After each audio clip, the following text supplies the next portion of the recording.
Good morning. তো তোমরা সবাই কেমন আছো? আশা করছি তোমরা সবাই ভালো আছো। তো আমার চ্যানেলে তোমাদের সকলকে স্বাগত এবং সকলকে দীপাবলির অনেক অনেক শুভেচ্ছা রইলো।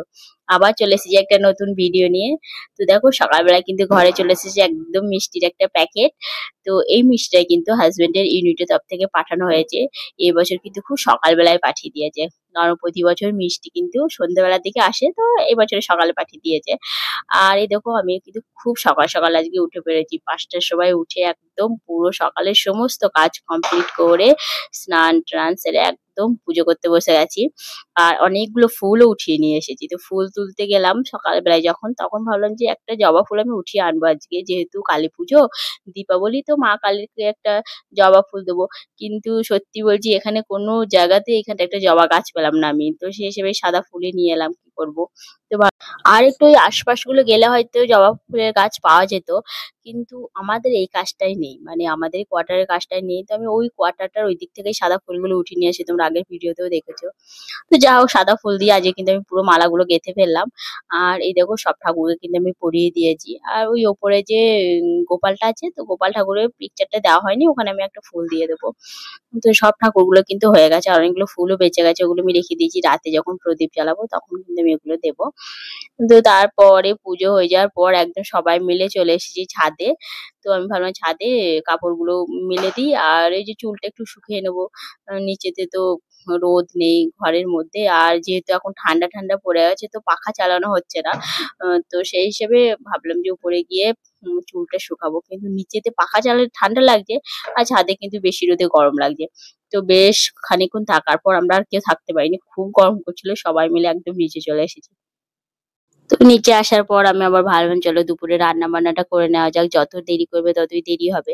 তো কিচেনে এসে এই দেখো কলাই ডালের বড়ি ছিল, আর ওই যে পোস্তর প্যাকেটটা ছিল, ওগুলো তো সেদিন থেকে আর কৌটোর মধ্যে ভরা হয়নি, কারণ আমি ফাঁকা পাচ্ছিলাম না যে কোন কৌটোটা ফাঁকা আছে সেটাও ভরবো, আর আমি নিজেও সময় করে উঠতে পারছিলাম না।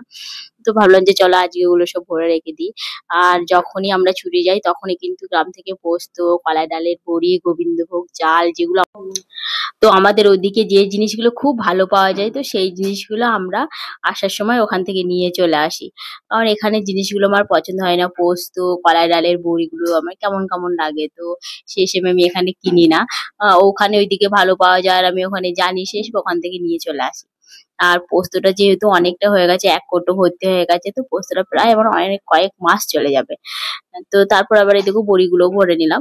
কৌটোগুলো সব ফাঁকা ছিল, তো এই কৌটোগুলো আমি সব ভরে এগুলো ভর্তি করে রেখে দিলাম। আর খানিকটা বড়ি আমি উঠিয়ে রাখলাম, আজকে এই যে একটু শাক বানাবো, পালং শাক, তো পালং শাকে দেবো। আর এই দেখো ক্যান্টিন থেকে নিয়ে এসেছিলাম পাঁপড়।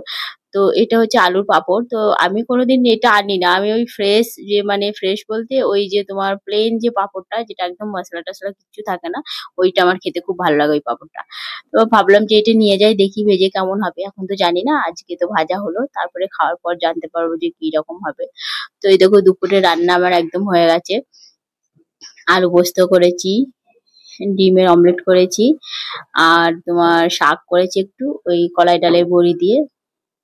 প্রতি বছর দীপাবলি উপলক্ষে আমি কিছু না কিছু বানিয়েই থাকি। তো এর আগের বছরে নিমকি, মালপোয়া অনেক কিছু বানিয়েছিলাম। তো এই বছরে আর ওইসব করে কিছু বানানো হলো না। বানানো হলো না মানে বানায়নি ইচ্ছাকৃতভাবে, কারণ মারা গ্রাম থেকে এত সব পাঠিয়ে দিয়েছে, সবাই সব মিষ্টি, নাড়ু, মুড়কি, মোয়া সব দিয়েছে। তো সেই হিসেবে ভাবলাম যে আর ওইসব বানাবো না, একটু ক্ষীর বানাই। তো আমার কাছে এই যে ম্যানমেডের ইয়েটা ছিল, তো ম্যানমেডটা দিয়ে আমি আবার একটু করে ক্ষীর করলাম। তো এই দেখো ক্ষীরটা কি সুন্দর কালার হয়েছে। ভাবলাম যে এই ক্ষীরটা দিয়ে বেশ রাতের বেলায় রুটি বানালে খাওয়া হবে, বা যদি পুরি করি পুরিতেও খেতে খুব ভালো লাগবে। তো সেই হিসেবে একটু ক্ষীর বানিয়ে নিয়েছি। তারপর আবার দুপুরবেলার দিকে আলপনাটা দিয়ে দিলাম। এখন আলপনাটা না দিলে কি হবে, রাত্রেবেলায় যখন প্রদীপগুলো, মানে সন্ধ্যাবেলায় যখন প্রদীপগুলো জ্বালানো হবে, তখন কিন্তু আলপনাটা ভিজে ভিজে থাকবে। আর ওই ছেলেগুলো তো যা সব দুপুরবেলায় হুটোপুটি করবে, সব নষ্ট করে দেবে। আমি তো ভাবলাম এই ফাঁকে সবাই শুয়ে পড়েছে, তো একটু আলপনা দিয়ে দিই। আর না দিলে আমার বড় ছেলেই একাই ১০০, বড় ছেলেই তো ঘরের মধ্যে ফুটবল খেলবে, ক্রিকেট খেলবে, দিয়ে সব নষ্ট করে দেবে। তো সেই হিসেবে ভাবলাম ওরা এখন সব চুপচাপ হয়ে আছে, আমি তাড়াতাড়ি আলপনাটা দিয়ে সেরে নিই। তো আমার ওইদিকে কাজটা একটু আগিয়ে থাকবে। আবার সন্ধ্যেবেলায় ধরো প্রদীপ জ্বালানো, তারপরে মোমবাতি জ্বালানো, এসবগুলো আছে। তো সন্ধ্যাবেলায় একদম বসে গেছি সাজতে। আর রূপো এই দেখো আমাকে সবকিছু দিয়ে দিচ্ছে, মাম্মাম এইটা নাও, মাম্মাম ওইটা নাও। মানে আমি যদি একটু সাজগোজ করি, একটু সাজি, শাড়ি পরি, ও খুব খুশি হয়। মানে ও ভাবে যে আমরা কোথাও ঘুরতে যাব। তো সেই হিসেবে ও কিন্তু ঘুম থেকে তখনই উঠেছে। তো ঘুম থেকে ওঠার পর ও কিন্তু একদম ওই যে ফুল হাত জামাটা পরিয়ে দিয়েছি, তারপর খুব খুশি হয়ে গেছে। ও ভাবছে যে মারা কোথায় যাবে। তো আমি সমস্ত প্রদীপগুলো সব জ্বেলে ফেলেছি। এই দেখো, তো একটা একটা একটা করে সব প্রদীপগুলো দিয়ে দেবো। আর বাইরের আলপনাটা কিন্তু শুকিয়ে গেছে। বাইরের আলপনাটা মানে পুরোটাই শুকায়নি, কিন্তু দেখো আমি কিন্তু অনেকটা আগে দিয়েছি দুপুরবেলার দিকে, তাও কিন্তু ভালোভাবে শুকায়নি। এখন মানে কিছুক্ষণ আগে দিলে কিন্তু শুকায়তোই না। আমার ওটা ভুল হয়েছে। ওটা যদি আমি ওই সকালবেলার দিকে যখন ঠাকুরকে ফুল জল দিলাম, পুজো করলাম, তখন যদি আমি দিয়ে দিতাম খুব ভালো হতো। আমি ভাবলাম যে চলো রান্না বান্না করে নিই, তারপরে ভালোভাবে দেবো, ওরা একটু ঘুমাবে। আর ওরা জেগে থাকলে তো আলপনা দিয়ে তো তোমার সুখ হবে না, না? পুরো মারিয়ে দিবে। তাও ঘরের গুলো অনেক সব পায়ে করে মারিয়ে ফেলেছে, খেলেছে ছুটে ছুটে, তো সেগুলো সব খারাপ হয়ে গেছে। বাইরেটা একটু মানে সুন্দর হয়েছে, যেহেতু গেটটা লাগানো ছিল, বন্ধ ছিল, তো বাইরে কেউ বেরোয়নি, সেজন্য বাইরের আলপনাটা সুন্দর হয়েছে। আমাদের গ্রামেও কিন্তু দীপাবলির সময় যখন প্রদীপ দেয়, তখন কিন্তু আমরা ওই প্রদীপ নিয়ে বা মোমবাতি নিয়ে ওই কালী মন্দিরে, তারপরে তোমার সরস্বতী মন্দিরে, বাড়ির উঠানে, তারপরে বাড়িতে যেখানে সার কুড়ো মানে যেখানে সার ফেলা হয় সেইখানটায়, ওইসব জায়গাগুলো কিন্তু তখন আমি ছোটবেলায় কিন্তু প্রদীপ দিতাম। আর আমার বেশিরভাগ দীপাবলিটা মামার বাড়িতে কেটেছে। তো মামার বাড়িতে খুব খুব প্রদীপ জ্বালিয়েছি। ঠাকুর প্রত্যেকটা ঠাকুর তলায় তলায় আমি প্রদীপ দিয়ে আসতাম। আর আমার খুব ভালোও লাগে এরকম মানে কোনো ওই দীপাবলির সময় মানে প্রচন্ড ভালো লাগে প্রদীপ জ্বালা। বেশ কি সুন্দর প্রদীপ জ্বালো, প্রদীপ দিয়ে ঘরগুলো এত সুন্দর লাগে। তো এই দেখো আমি ঘরের লাইট গুলো কিন্তু সব বন্ধ করে দিয়েছি। আর দেখো তোমাদেরকে দেখাচ্ছি কি সুন্দর লাগছে। আমি অল্পই দিয়েছি প্রদীপ, আর মোমবাতিও অল্প দিয়েছি, কারণ রূপু যেভাবে এদিক ওদিক ছুটে বেড়াচ্ছে না, পুরো সব ফেলে দিচ্ছে। তো সেই হিসাবে আমরা শুধু প্রদীপই দিয়েছি। পুরো ঘরেতে প্রদীপ জ্বেলেছি। মোমবাতি ছাদে ছাদে মোমবাতি গুলো দিয়েছি। ওগুলো তোমাদেরকে দেখাতে পারিনি, কারণ ওগুলো অনি আর ওর ড্যাডি ওরা দুজন মিলে গিয়ে দিয়ে এসেছে। তারপরে আবার প্রদীপ জ্বালানো হয়ে যাওয়ার পর আমরা সবাই মিলে চলে এসেছি নিচে।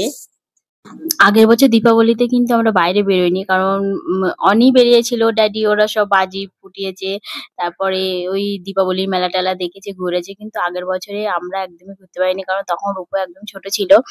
তো সেই হিসেবে আমি বেরোতে পারিনি। আর রূপোর সেই সময় খুব শরীর খারাপ ছিল, খুব ঠান্ডা লেগেছিল।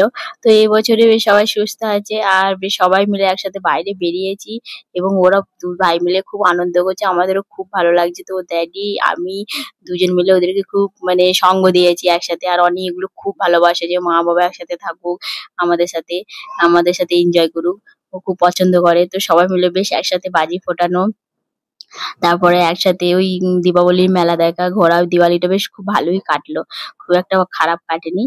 তো এই আজকের ভিডিও এই পর্যন্ত। তো তোমরা সবাই ভালো থাকবে এবং সকলকে ভালো রাখবে, এবং আমার ভিডিও যদি তোমাদের ভালো লাগে অবশ্যই লাইক করবে, এবং চ্যানেলটিকে যেন অবশ্যই সাবস্ক্রাইব করবে। আবার দেখা হবে নেক্সট ভিডিওতে।